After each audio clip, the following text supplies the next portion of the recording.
The Tomb Raider 1 through 3 Remastered Collection has been out for a little bit now, almost a week. Normally I try and actually get these is it worth buying reviews up within the first couple days, but I had some issues with a car accident, which I made a video about a few videos ago. Not many people saw, so if you want to, you can check that out. Tomb Raider Remastered, or the Tomb Raider 1 through 3 Remastered Collection, it's something that's been kind of on the horizon for a while for me. I did not actually grow up playing the Tomb Raider games. I just don't really have that childhood memory. I don't know, I didn't know about them. I learned about them when I was a teenager actually, and was reading gaming magazines in the library, and I thought, oh, this looked really cool. And so my introduction to the series was actually with Tomb Raider Legend, and then later with the actual reboot, the more modern Tomb Raider trilogy. And actually what reinvigorated my interest in Tomb Raider of all things was Fortnite. When they added Lara Croft into Fortnite, if you're interested in Fortnite, you want to help support this channel, I actually have a Fortnite creator code. It's DJAY123. You can put that into the Fortnite store, buy something, helps us out a lot. Now that said, when it comes down to Tomb Raider, I think that there was a lot of nostalgia, but I don't think that the games didn't deserve the praise that they got. I think a lot of people look back at them very, very fondly because they played them as a kid and because they have those memories. I just want it clarified that I don't have those memories going into this question. That said, I personally think, undisputably, that this is worth buying. This collection is done really, really well. I'm very, very happy with it. I think my biggest gripe is probably that there was no physical release. I know old man yells at cloud. Here goes Jay again. He wants to buy his physical discs. But to me, especially when it comes to preservation of a collection, I think that it's really cool to have that option. I'm hoping that later on a company like Limited Run does something with that, but I do find it odd when it's coming from a big property from, Crystal Dynamics, basically Square Enix at this point, that there's no physical for the game. I found that a little weird, but that said, this is only $30 US to actually get 3 full games and actual expansions for those games, and you get entire remastered experiences. I mean, you can play either version of the games. You can play either the original or the remastered, and you can actually switch on the fly, very similar to the Halo Master Chief Collection version of Halo Anniversary, or also when Halo Combat Evolved Anniversary came out originally on the Xbox 360. Now, before I hop even further into this for a couple minutes, if you enjoyed today's video, please be sure to leave a like, subscribe, consider any ways to support the channel. It means a lot to me, and just letting me know your opinions in the comments down below. Question of the day: what is your favorite video game and why? I'm just actually interested in that because for a lot of people, it was Tomb Raider. So to a lot of people, this was super exciting when the Tomb Raider trilogy was coming out. So hopping into this was very, very jarring at first because this runs on what you would call tank controls. Now, some people don't like that term, especially when it comes to Tomb Raider, because it is just the classic controls, but I do want to say in my defense, even the game calls it tank controls. Essentially, pushing forward moves you forward, and you're going to think, well, of course, Jay, but it's really hard to explain without you actually playing it. This was back in an era where you were essentially just using the D-pad to get around, and you were using combinations of buttons to do different things in order to turn or use the D-pad or jump forward or backward. And these things are very important when it comes to actually the original Tomb Raider games. In the newer games, it's all very modern. You move around like any platformer in 3D, it's not rocket science. But when it comes down to this, there was almost a grid-based level design as far as I understand it from a outside perspective of a video game player, not developer, that essentially made it so that you would want to be in very specific positions to make these jumps. It was essentially, in a way, not frame perfect, but in some ways almost like grid placement perfect, where you would want to be in this very specific spot to make a jump. And because of that, those tank controls are actually important. They did add modern controls, but I'm going to be honest, I don't think they're good at all. And I don't really like tank controls that much either. That said, they're way better to play this game with. So that's kind of a big hurdle for some people. I think it's something that you really can get used to, is these different types of controls. I really would not recommend trying to change the control scheme to modern though. For example, I spent probably 20 to 30 minutes in a single room trying to make very specific jumps that really punish you for missing in Tomb Raider 1 that are way easier on tank controls. I'm talking like a fifth of the time just by trial and error. Because when it came to the manual controls, like the newer, modern, more manual ones, you don't really know where you're gonna jump. And it also locks you out of specific moves that I think help you out a lot. For example, it's way harder to backstep. You pretty much have to pull your guns out to do it with the modern controls, whereas with the original controls, you don't. So just some of those things are limitations that the new modern controls put on the game. Luckily, you can actually switch between the two. I never really found much use for the modern ones, but it's very frustrating to get used to tank controls if you did not grow up playing with them. I think pretty much anyone can.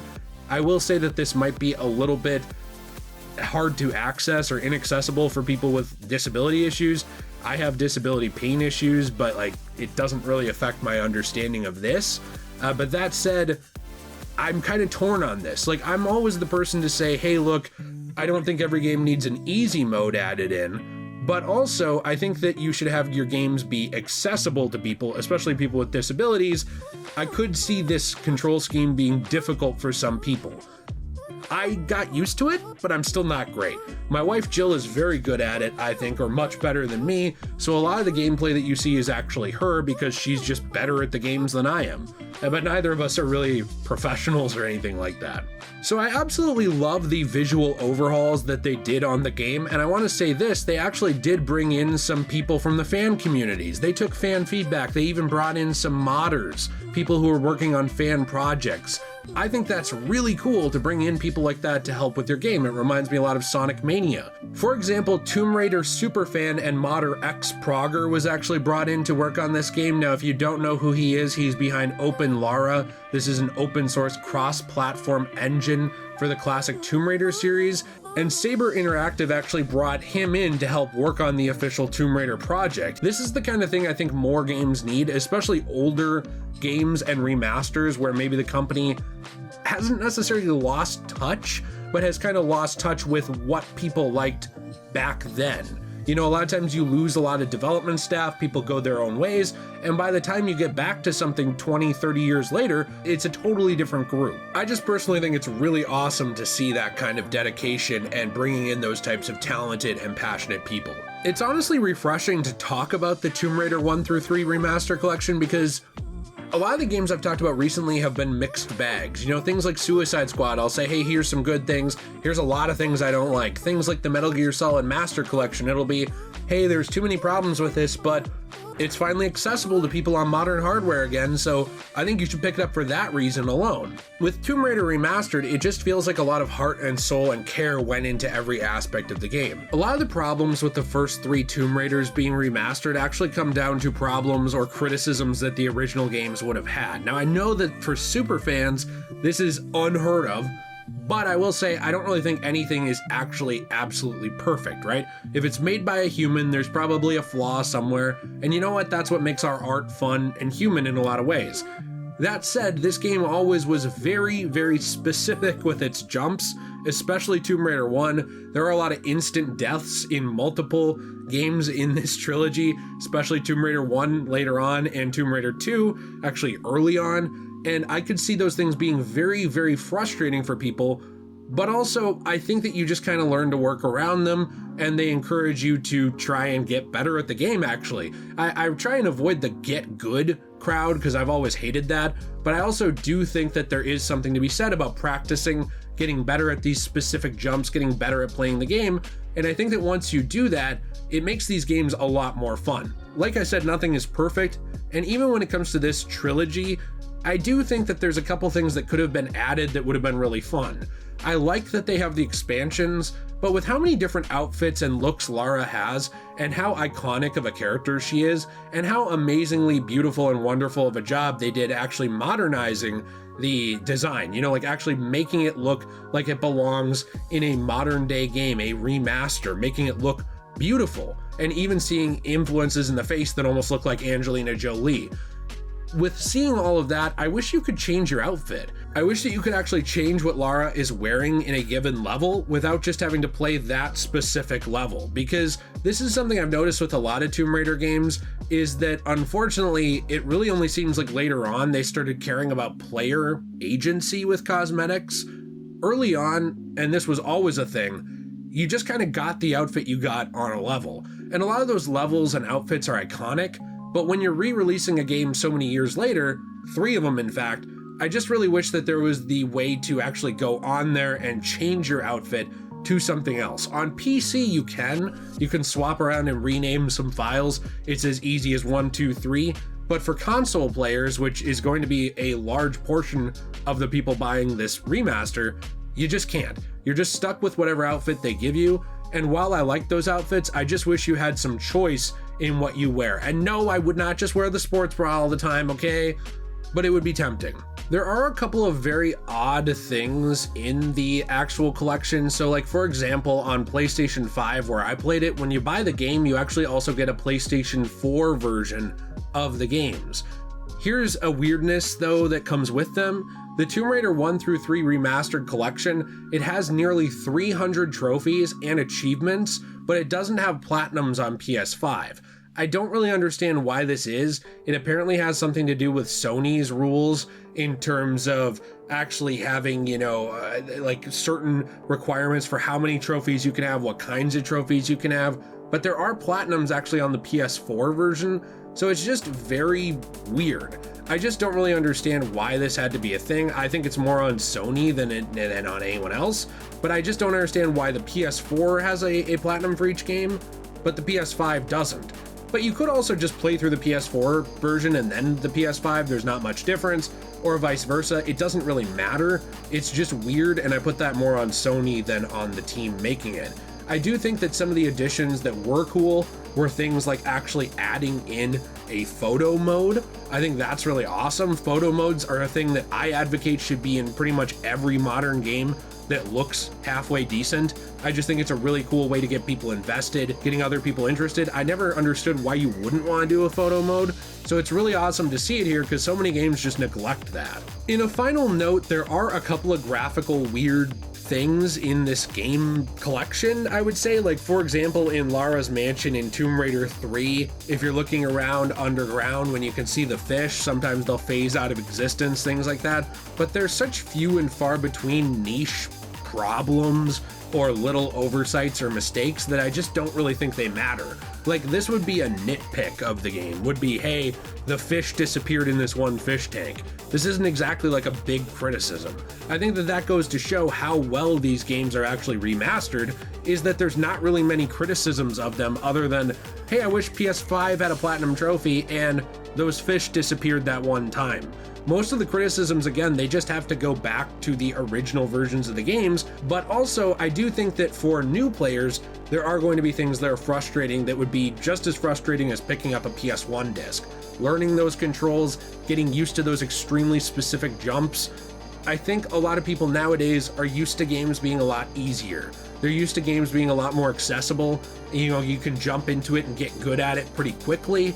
And if you can't, you can turn down the difficulty to the point where you could just kind of breeze through it and learn the game. Games like Dark Souls obviously go against the grain on that, or Elden Ring, but I don't think a lot of people are used to platformers now, at least in the AAA space, that are like this. So I think it will take some getting used to for a lot of people, but I think it's worth it just to, at the very least show that people love these games, to show that Lara Croft is still relevant, to show that the original Tomb Raiders are something that are going to be beloved forever. For fans who grew up, of course it's worth it, but even for new players who haven't played them like me, where I really only played the, newest reboot and Tomb Raider Legend, I think it's totally worth it. This is definitely a game that's worth owning, and for such a cheap price, I'm honestly blown away that they didn't charge more for this. It's really cool to see, and I really hope now that we get to see more old Tomb Raider games come to modern consoles and become more accessible to people who maybe don't have access to some of that older technology. If you enjoyed today's video, please be sure to leave a like and subscribe. I do appreciate it very, very much. I'm working on a lot of stuff. I know I've said it a few times. I'm still working on my Die Another Day review for James Bond. The reason for that is because I think the members cut of it is going to be almost an hour long, and then I'm going to cut it down for the rest of everybody else because most people don't want to watch my reviews when they're that long.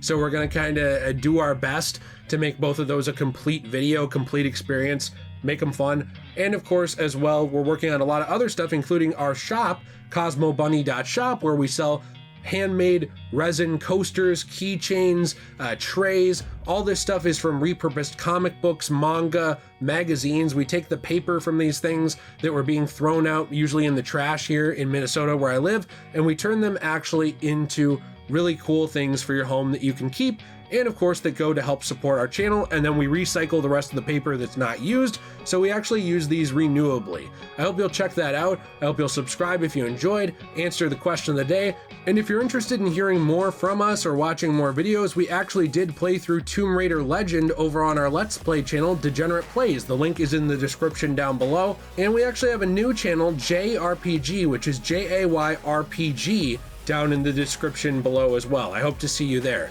Have a fantastic day, and as always everyone, stay shui.